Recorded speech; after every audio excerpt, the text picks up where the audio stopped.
ফোটা ফুল রে, রসগোল্লার মতো মিষ্টি কন্যার হাসি রে। আয় দেখা যা, আয় দেখা যা,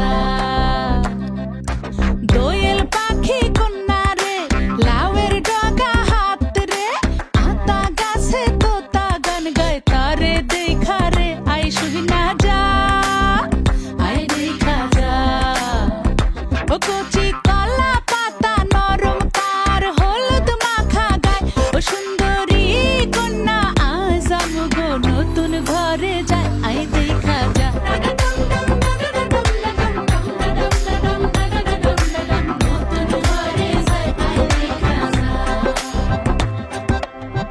জানি না জীবন কখন কোথায় লইয়া যায় রে, শুধু চাই আমগো কন্যা যেন সুখী হয় রে, যেন ব্যথা না লাগে তার শিমুল তোলা মনে।